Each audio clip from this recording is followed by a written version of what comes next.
Hey everybody, it's Zach here, and I thought I'd give you guys just an update on the pickup truck. Um, Hanging out here, just trying to see if anybody will show up to the live stream, but as you guys may or may not know, this is my pickup truck. It's a 2013 GMC Sierra 1500, and I've owned it now for just under 2 years. And when I bought this truck, I bought a few aftermarket warranties. One was a 4-year drivetrain warranty, and then second one was a package that's called Auto Armor. And this is what the sticker looks like. Of course, you guys can't see it. There it is, Auto Armor.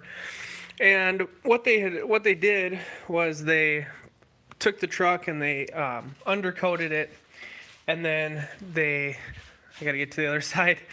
I finally got it parked in the garage, but it's really tight. What's going on, Too Fast 65? So they undercoated it, and what that is, it's they put a protective coating on the frame. Sometimes they put like I don't know, there's different types. And what's up, Waconia Prepper? There's different types, but anyways, they undercoated it. They injected the tailgate and the doors with what they do is they remove the plug underneath here. There's actually probably a couple of them hiding under there, but they remove it. They put a special wand or something on a sprayer, and it sprays a special rust inhibitor type stuff in there. What's up, Mika and Gino? What's going on, guys? Bullets, what's going on? Anyways, so I bought this Auto Armor package, and it was a $1,200 add-on. And what it is, it's 7 years of rust protection on my truck. And that included the undercoating and also the interior. So if my arm got chopped off and I was bleeding to death in my truck, I could bring it in. If, let's say, a kid or something got sick in my truck, I could bring it in. They'll re-detail it. The funny thing with that is they don't actually cover any of this salt. But if there's a rip in the seat, a crack in the dash, discoloring, a lot of stuff, they'll cover it. 7 years. So to get to the point, I noticed a little while ago. What's up, William? I noticed a little while ago when I opened my door,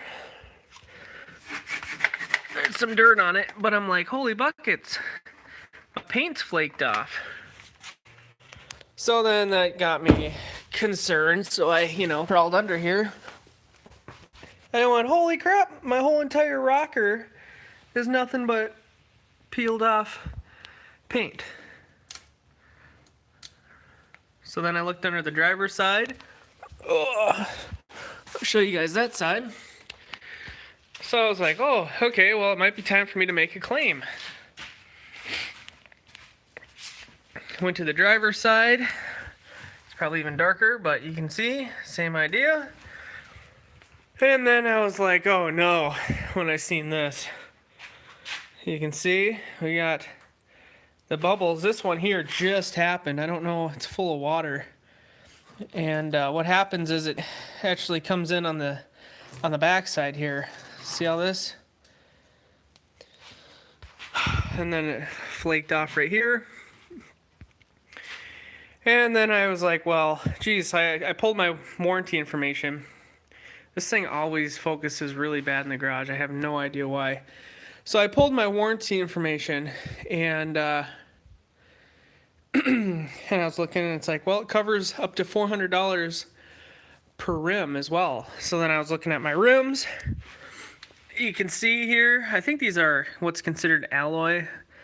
I don't know a lot about vehicles, just so you know. I mean, I can work on stuff, but as far as whatever. But I noticed all this,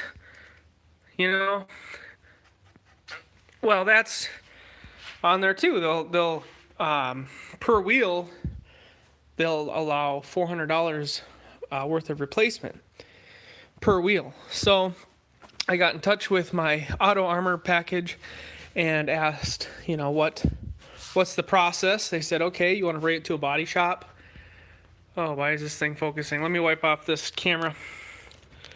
They said, okay, you want to bring it to a body shop and get a quote.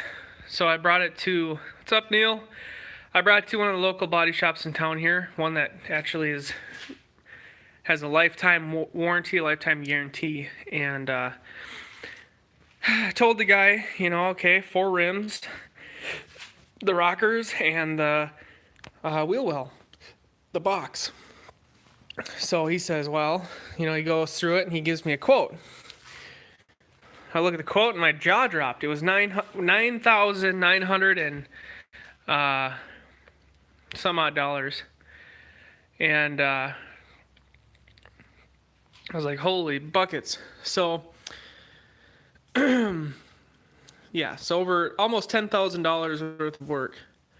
So I submitted that with the pictures and got in touch with the lady. It took a few weeks. And what I found out was, although it's not uncommon, my truck, how they have to do it, if this thing would focus, how they have to do it is they remove the doors, and then GM sells essentially from this A-pillar part right here, all the top, and it's the one piece all the way down to the rocker. They have to remove the doors, cut out that whole entire piece on both sides to replace that one rocker, and then for the box on the other side, there's a pinch weld in there, I guess right in here. Yeah, there's like 2 layers. You can see it right here. Oh, well, you can't. Well, you gotta believe me. There's 2 layers there, and there's rust on both layers on the side. So they have to cut off the whole entire box side, inside and out, and they'll replace that as well. So, and then 4 rims. Each one of these rims is like $331, and then like the other side, this sticker is $85, and so this is the thing though, right? When I bought this truck, I made videos about it, and a lot of people are like, don't get those warranties. Don't get those warranties. If you can, buy them back, whatever. Well, somebody already said in the comments, trucks are very expensive, and it's ridiculous to have something like this happen, but it does. GM, Chevy, whatever, is notorious for being rusty. And a $1,200 add-on seemed like a good deal.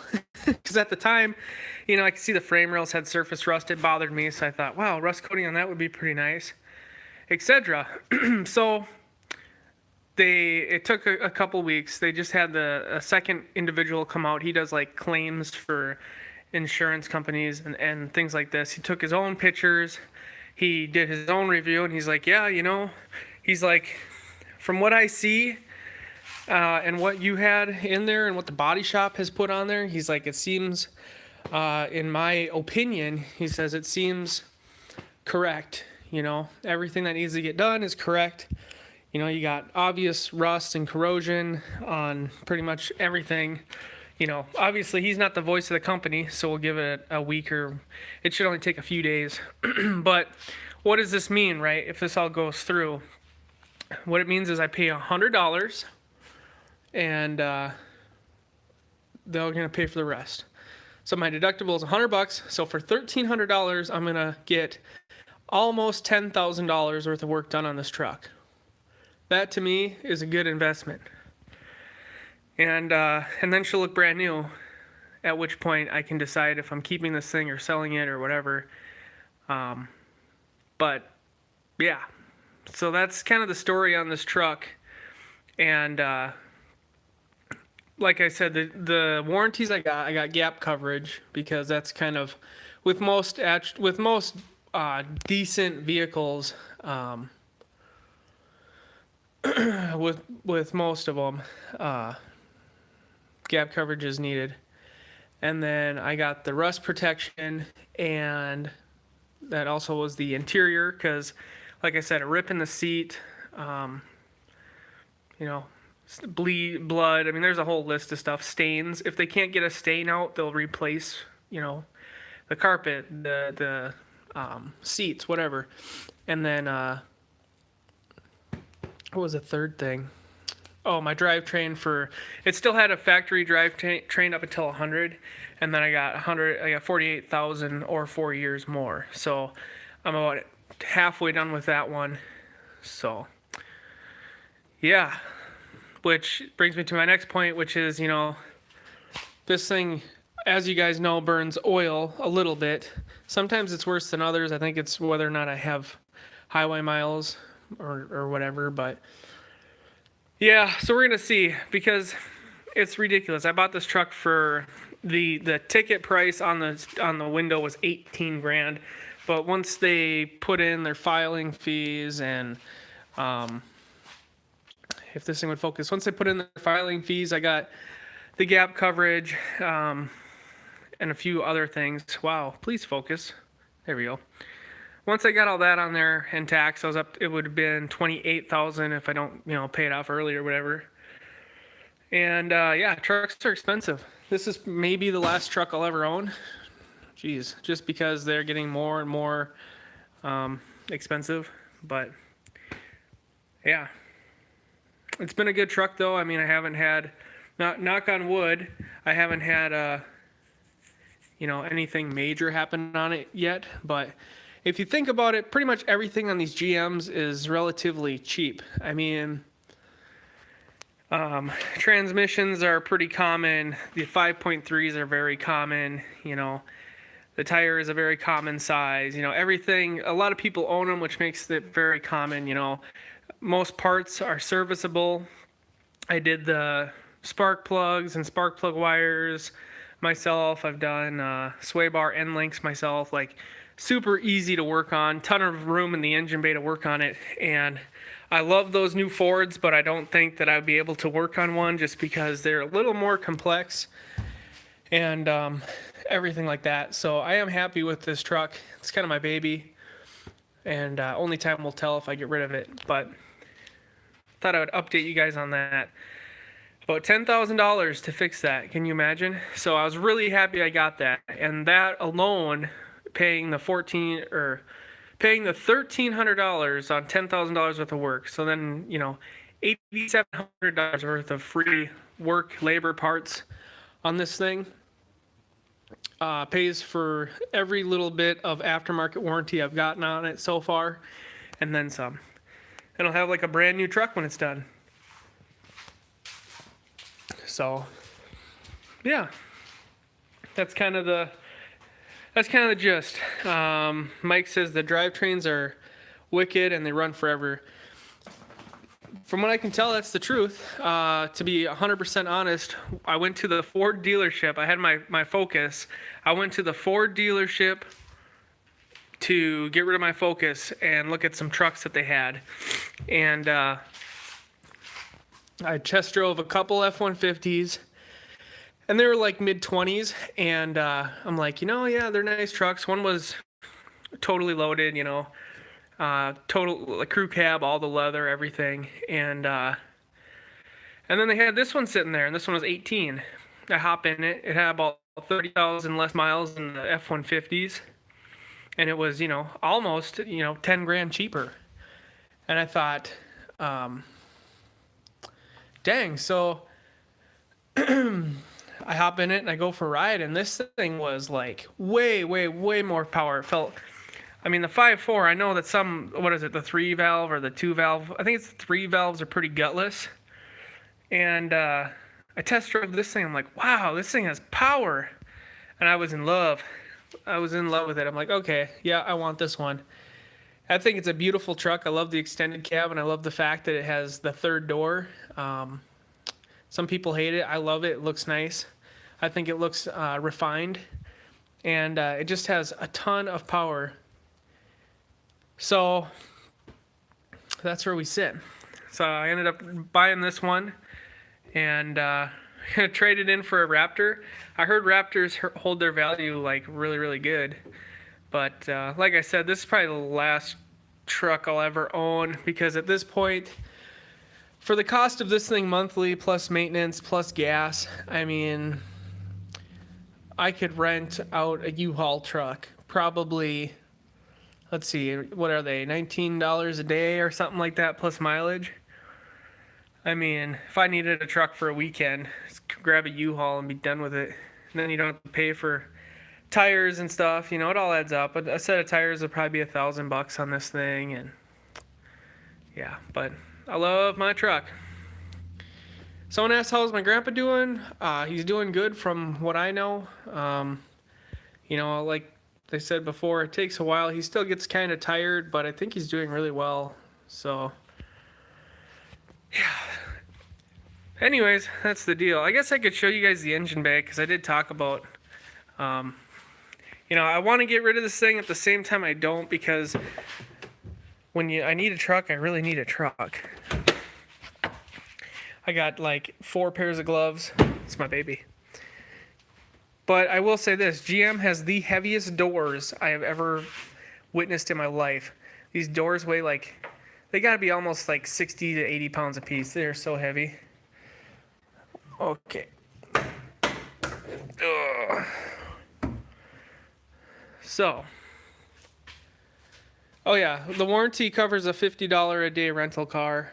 So that's, I can't remember. I tried looking it up. It's like a mid-sized car.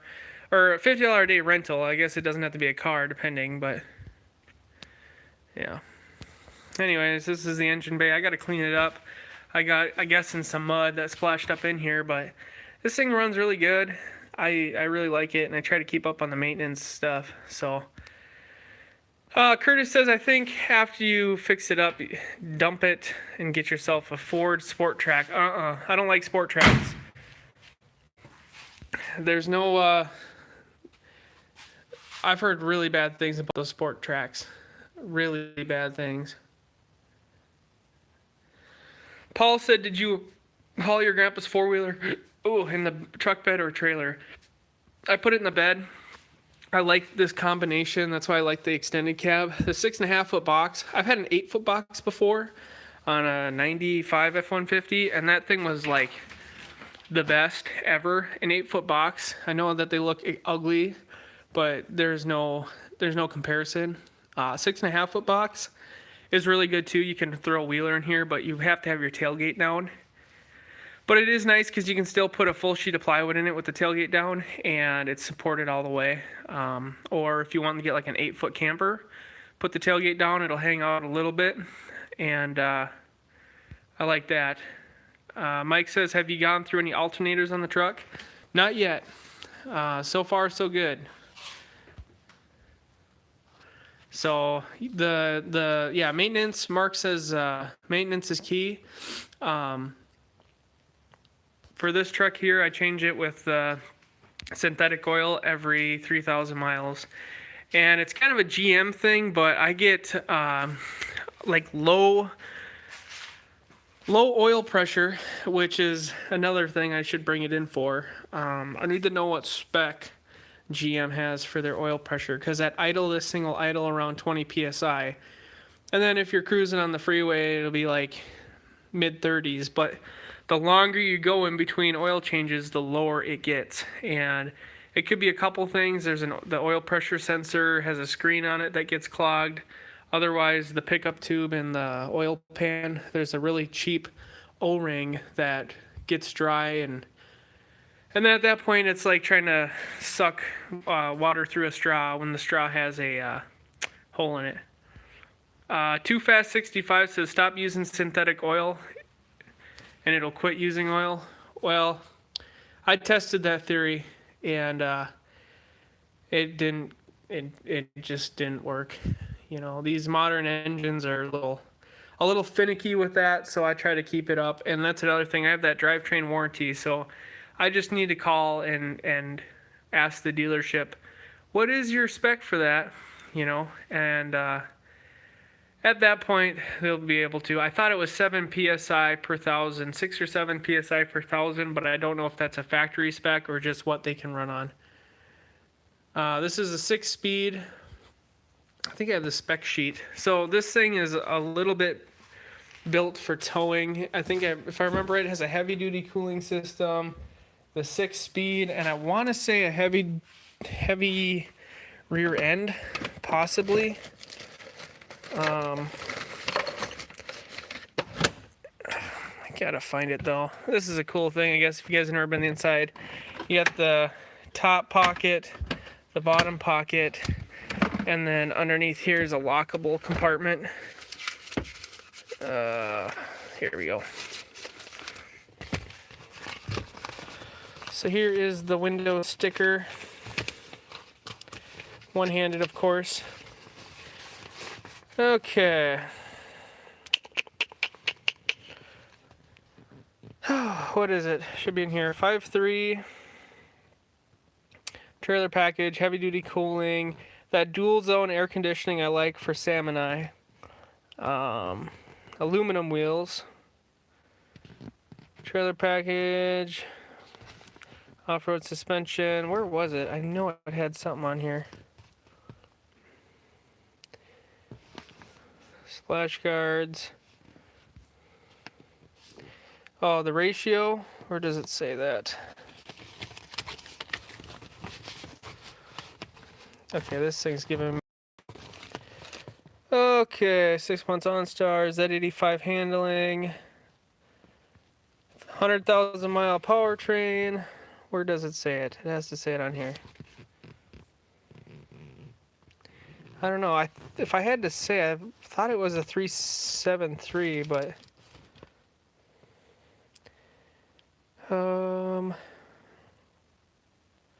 Yeah, and see, originally it would have came with a 4.8, but then because it has this PowerTech package, yeah, although I don't understand why the PowerTech package would have active fuel management. Locking rear diff, I thought it had more than that, but apparently not. Regardless, you know, this is 40,000. Oh, here it is, 342. So that took me way too long to find. Yeah, so I don't know, it has a couple little extra things. I didn't realize it had aluminum wheels. But I always thought that they were alloy. What is this sheet? Is this the other ones I was looking at? No, this is what I booked out at. Mocha Steel Metallic. It had 85,000 miles on it when I bought it. Nice. Okay. Yes, the tire pressure sensor, is that what you're talking about? Because I haven't had any problems with that. It does show me all 4 pressures of the tires, which I really like, because in the wintertime it's easy to monitor, you know, when it's 40 below out, what PSI are you running? I mean, unless you're going to get out and freeze your butt off with the gauge, it's easier, being that those little $3 gauges are kind of inaccurate anyways. It's easier to know by just checking out the gauge here. Like Sam's car, we got these new tires put on, and that has tricked the same sensors in her tires. But unfortunately, we've had to reset it twice now, but it doesn't have a display, a readout on her model. So I have no idea. I've checked them every time, but like all 4 of them, you know, none of them are flat. And I checked them, they're all the proper PSI. It just trips. And her other car that was new from the factory did the same thing. So, yeah. Paul, you're talking about the active fuel management and everything. I have put it in manual 5 quite a bit, but I notice on my truck, it tends to change my shift points, and it shifts a lot harder.